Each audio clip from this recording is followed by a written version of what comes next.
gamers? I'm Jason. I'm Julie. And today on Dice & Dragons we are going to be reviewing Between Two Castles of Mad King Ludwig. Now this is a collaboration between Stonemaier Games and Bezier Games. It serves as a sequel to The Castles of Mad King Ludwig and Between Two Cities. The first one is by Bezier Games, the latter by Stonemaier Games. Now this game is designed by Ben Rosset and Matthew O'Malley. Now I'm going to toss it over to Julie, who will tell you more about the game itself. Well, first, should we say that this is a review copy? Yes, well, that's what you do. That's what you do. So we'd like to thank Stonemaier Games for thinking of us for this review copy. But we'd like to remind our viewers that, as always, our opinion will remain our own. So the game is a competitive game that is intended for 3 to 7 players. Plays in about 45 to 60 minutes and is intended for ages 10 and above. Now, one thing I will mention is, and I'll let Jason talk about it a little bit more. If you are 2 players, you can still play. There is a variant for it. Yes, and you'll notice from the thumbnail and the title of this video, we are reviewing the 2-player variant. It's been said quite a few times during this pandemic and our videos. We really need to get this one back to the table with some more players in the future. But let's talk about the game in terms of what you will be doing. We'll discuss more the variant as we get to the review. In the castles of Mad King Ludwig, you will be cooperating with the player on your left as well as the player on your right. You'll be placing tiles in your castle and competing to get the highest score. Now, you need to work on your castles equally because in an ideal situation, you're going to have the highest scoring castle as well as the second highest scoring castle because your final score is the score of your lowest valued castle. So let's say if the highest score is 60, well, you kind of want your other castle to be 59 just to give you the idea. If you can get your scoring that tight, well, then you're probably a master at this game. Now, the game is very straightforward. The different tiles are with different points. And as you build a certain number of rooms into your castle, when you get 3 or 5 of the same type, you will gain a bonus. And there are different bonuses for the different room types. Now, not all rooms are created equal. Some are in the light of day, above the throne room, or some are below in the basement. Did I miss anything at all, Julie? I think you got it. No, I think we summarized it all pretty well. So what time is it? It's time to grab our drinks. Grab our best friend, who we will be cooperating and competing against. I mean, this kind of is the perfect fit for the 2 of us. And meanwhile, I've had my sip and you're still talking. Hey. All right, let's get it to the table one more time. Now we're going to take a quick look at the components for Between Two Castles of Mad King Ludwig. Now, if you're wondering where the how to play is, Julie and I have decided to forego that for this video as we are late to the party and there are some great videos out there. On the back of the rulebook, you can actually find some of them directly on the Stonemaier Games webpage. Now, this is similar quality to all of the Stonemaier Games rulebooks. I absolutely love the feel of it. It's a very nice, well laid out rulebook. Get a nice, easy explanation of the setup, your overview. And at this point on, you're really getting the overview of all the different room types and bonuses that you're going to get. You then get the instructions for scoring, and then as well as the 2-player variant. You also have all your bonus cards here. It's very straightforward and easy to use. Now, there are some plastic shields for the 2 components. I just removed them because they're getting in the way as to what I want to show you. Here we have the reference card that just tells you how to score your rooms, the bonuses that you get, and then when you place 5 rooms of any type, what you're able to do. Now, as you can see, we've got our score pads here. We've actually used some of them. So I'll just give you an idea as to how they work. You just score your different rooms individually and tally it up at the end here. It's very easy. I didn't tally up the score for this castle because it was not very good. I'll take a look at all of the castle meeples that you have. So a castle for each player. Well, not for each player, but you'll be working on with the other players. It is essentially for each player, as your castle will be the lowest scoring one. So cool meeples, and I'm very happy that they're different color. It's not really important, but they look different, which just adds a nice little bit of variety and flavor to the game. You've got our throne tiles. Instructions as to how you're going to score are here. What you've got in the room is there in terms of the wall hangings. Now, these aren't all sorted the right way.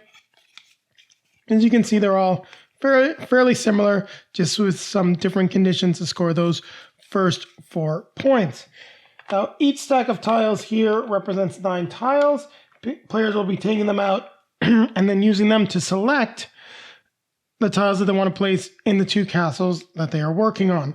Now, I don't want to go through all the stacks of tiles here. So this area is for discarded tiles. You always do have some extra to keep some variety in the game. So just take a quick look at the stack. I mean, you can see the living room, the purple tiles, how to score. It's always with rooms surrounding them. We've got the butterfly gardens, an exterior room, a couple different exterior rooms here, and you'll see that they score 1 per room of a specific type that's in the castle. So corridors, sleeping rooms, food rooms. Here we've got the night room, which is a basement room, which will go below the throne room. Very important. Some rooms such as these can only go above the throne room. Others can go above and below. So we've got a few of them. Here we've got the queen's chambers, so one of the bedrooms. We have the scullery, one of the food rooms, which just scores for above and below it. The queen's chambers all bedrooms are worth 4 points if you've got a room of every type in your castle. And let's just see if we can find one of the other types. So here we've got the Hall of Paintings, which is a corridor. And you see it scores for the wall hangings, that symbol that's right up there in the corner. And then I think we've pretty much taken a look at all the different types. The only one we haven't seen is the utility rooms. And these are scored based on rooms that are connected to them, where you can draw a straight path to them unbroken by another tile. So those are all the different room types. Here you've got our specialty rooms that you can acquire through different bonuses. So the tower will score 1 per room below it. You've got the fountains, and each fountain is just worth 5 victory points. The grand foyer is worth 1 per room surrounding it. Now we also have these attendants that can be added into your throne room, and what they do is you can then score points for other types of wall hangings. So you get to add those to your throne room, which is pretty cool. So you can add just, like the square paintings, the mirrors, torches, and swords. So you'll be able to score points for those. As you can see right now on the throne room, there is no point scoring for that. And then lastly, we've got our stack of bonus cards, which will do different things. They'll tell you, 4 points per attendant that you've got, 2 points per sleeping room, 2 points per corridor. Lots of cool different things that will add extra points to your castle. And there you have it. We've taken a look at all the components for Between Two Castles of Mad King Ludwig. Now keep it right here, as we'll be coming at you with our review of the game. So Between Two Castles of Mad King Ludwig. What did you think of this 2-player variant for the game, since we haven't played the full version, for those of you that may have skipped over some of the intro? Well, let's talk about the card. I'm going to talk about the components and the game itself before I talk about the gameplay. How's that? Okay. As with all Stonemaier games, I would say I really like the component quality in this. I agree with you. I love the fact that we've got the 3D printed, well, not 3D printed, but the plastic trays that serve as insert for storage, as well as part of the components for the game. The cardboard feels really great. The only complaint I have is the cards. Luckily, there's not too many cards, but they're good quality, but for whatever reason, ours are bent, and I haven't been able to get them to lay flat. Not that they're not bent, they're curly. Yes. So as always, good quality, and we've got the little castles as well that are cute. And I love the way they fit in that storage tray. And it's interesting to note. Sorry to jump in. I was going to say, you haven't yet mentioned how easy it is to bring to the table. Well, I was going to get into that, but if you look at the components on the back of the box, just because they caught my eye, they're actually much improved in the box. So you get a nice idea as to what you're getting, but what's in the box is a lot better. And yes, this is probably the fastest setup game that we have, because the yellow tray lets you sort all of your special components. And when you're cleaning up your castles, if you shuffle everything up as you put it away, you can probably get this game set up in about 60 seconds. because everything in theory is already ready to go in the box, which is just awesome. So setup time, not a factor. Yeah, so again, Stonemaier Games like to have a lot of iconography, and it takes a little while to figure it out, but it is easy to figure out once you got it. You just have to give it a little bit of time, I think. As with a lot of games, like you've said in the intro, during this pandemic, I wish we could bring this to the table with more players. I am going to preface my comments about the 2-player game as saying I can see what this could be at higher player counts. Unfortunately, at 2-player counts, it really doesn't cut it for me. I mean, it's not bad. I didn't hate it. It's a little. Well, I was thinking about this. I don't think it's a little clunky. It's very much playable. The 2-player variant, you can practice the game, you can learn the game. It is a very playable version of the game. You will experience all of the mechanics of the game. However, what we have found playing the 2-player game, I think is the best way to put it, you're not really cooperating. Because when you're playing 2 players, you basically have your own castle, and then you've got the castle you're working on together. Ideally, the castle that you're working on together is going to be the highest scoring castle, and you want your own castle to be the one that scores closest to it. You don't want it to be the inverse. So yes, you want to make strong choices, but it's not like you're really cooperating, working together, looking at strategies, and deciding on tiles, because you have your 2 tiles that you'll select, and then there's the one that's assigned to go into Ludwig's castle. Yeah, and it doesn't really. Anyways, I agree with what you're saying. It doesn't feel like we collaborate all that much. I would enjoy the concept, the idea of collaborating on 2 different castles with the person on my left and the person on my right. Here, as you know, we're picking turns, playing the Ludwig's cards. It kind of feels like, I don't know. It's more competitive because you're trying to give your competitor, bad tiles. You don't want them to get the best components. But at the same point in time, you're really working on the castle solo, and you lose all that table talk and all that interaction. And once you pick up the game, as we've mentioned, there's a little bit of challenges with the iconography, but it's very straightforward. It's easy to play. Once you've played probably about, like 2 or 3 rounds, and rounds I mean like tile placements, you're good to go. You'll figure out the game, and pretty much anyone can play. I think you can actually play this with younger than 10 years old. Probably not that much younger. They may have some difficulty with the scoring. But I mean, as you're cooperating, you'll probably get away with even a 7-year-old playing the game, depending on how engaged they are and how much fun they would have placing tiles in a castle. Yeah. I mean, I love the idea, though. I mean, I think it's a pretty neat idea. It's funny because the first time we played, I'm like, I really think I didn't do this right. And in the end, I won. Actually, yes. I won all the games that we played. So, yes. So there. The last game we played was our closest with a split of 1 point. 1 point. I still won. Hey, and it's funny because she's the lady on the channel that says, I don't like playing competitive games. Yet when we play a Stonemaier game, if it's competitive, she has a tendency to win or be incredibly competitive in the game. She did very well in Red Rising, Wingspan, Tapestry, and she sits over there like, I don't play competitive games. Yeah, watch out. Watch out. You see this lady at a convention, run away. She's coming for you. Maybe. So yeah, I mean, I was a little disappointed with the 2-player game. That being said, I wouldn't let you get rid of this game from the collection. I think it deserves to be there. I look forward to playing this at game night. I can think of a few players that I would enjoy playing this with. I think that they would enjoy. I think there are some people that, their names start with B and M. That like Stonemaier Games that would enjoy playing this as well. Yeah, I think they actually have this in their collection. There are some other friends of ours that would really love the idea of this. Also there's the colorful tiles, the iconography is challenging, but as we said, but just the way it looks on the board, it's a very dull, on the table.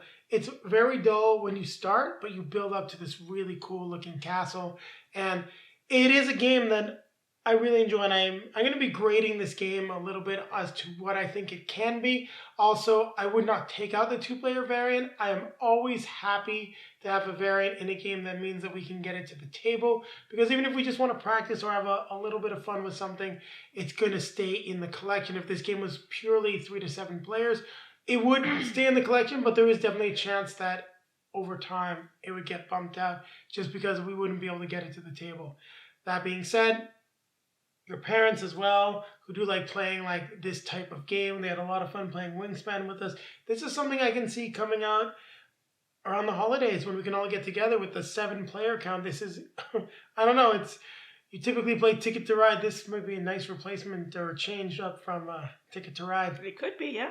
So I don't think that we have really much more to add for the Castles of Mad King Ludwig. I think there's a lot of really cool mechanics, the way that the different rooms work together, and as you're trying to build your tableau in order to score it, there's plenty of variety, and every castle is going to be different, which I think gives a lot of replayability. But in this 2-player variant, it's the table talk that is missing for me, that collaborative experience that really takes it down just a little bit. So it's a game that probably won't be coming back out until we get more players. I don't know if there's anything else you want to add. Well, there's a couple questions I want to ask you. What about the app for scoring? So there is an app that you can buy for scoring. It's pretty cool. The scoring aspect of the game does take a while. And that is one thing that I say I would probably have a complaint about at 7 players, would be the amount of time it's going to take for it to score and make sure everyone's castle is okay. So if you do play this game a lot, spend a few bucks, get the scoring app. You literally just take your phone, put it over the castle, and boom, you've got your score, which is pretty cool. I ended up picking it up because I know this game is going to stick around in the collection. Really looking forward to playing this eventually with our little guy, because I think this will be a great experience for him, just with all the colors, learning the placements, and all the different combos he can set up and in the rooms. And I really like that. We didn't talk a lot about it, and maybe if you have any thoughts, I mean, I mentioned it a little bit in my final summary there. Did you enjoy the combos and the way the rooms scored and that aspect of the game? Yeah, well, I mean, I think that's part of the strategy, right, of trying to get your castle to score higher, or to get the castle you're cooperating on. You really have to look at those. You can't just place cards. You really have to look at trying to see what allows you to combo, or what allows you to get those extra points. So yeah, I agree with you. The other thing I wanted to ask is, what about value for what you're getting? I think this game has got a lot of value. There is not that many games that play 6 to 7 players that are also going to hit that 45 to 60 minute mark. Now, I think at 2 players, we've always been around 45, 60 minutes. But when you're thinking about it, because everyone's collaborating, and even with some more table talk and collaboration, you're not going to run that much longer than it. The decisions are fairly straightforward. You will have selected a tile that you want in that castle, and there's very few situations where you're going to want to take each tile and probably swap them. Now, it may happen, but I do like the fact that the smart moves are fairly self-evident. The question is, can you maybe see something that's going to be an even better move by working with your partner?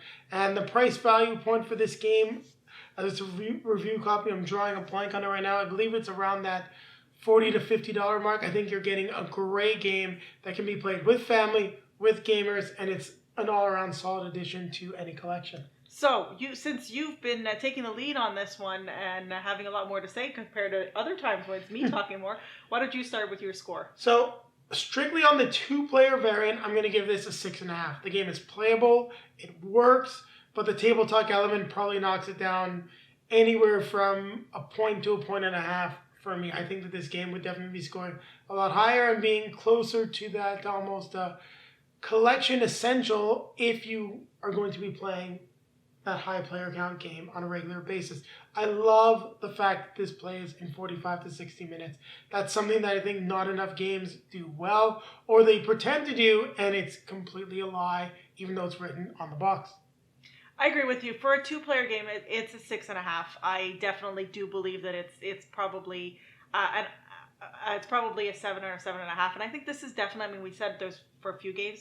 This is definitely one I think we'll revisit after we've played it at a games night with more players. I think what we'll probably do, because when we do our outro, if I keep talking, because nothing's going to line up properly. So I'll let you know now. We will be doing probably like a revisit video. It'll be multiple games, and we'll have some short segments discussing each of the games at those higher player counts. Now, if something we feel deserves longer, maybe it'll be out of that video. But we've got at least 4 games that need to be in there. We've got this one, the Robotech Brace for Impact, the party game. We've got Red Rising that we want to get to the table again with higher players, and also Naruto Ninja Arena. Those are the 4 that I remember off the top of my head.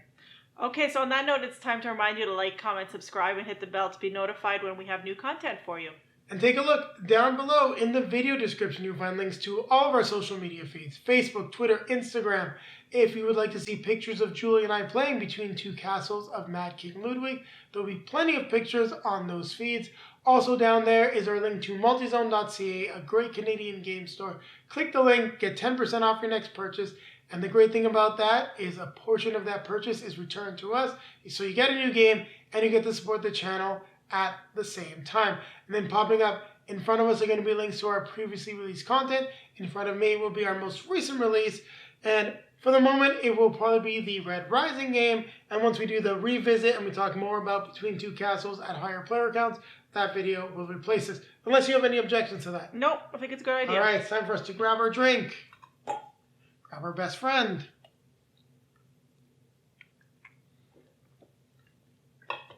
We're going to keep playing games. Keep playing games. Really happy that we've got a nice, another fun, competitive game to the collection. Stonemaier and competitive just seems to work for you.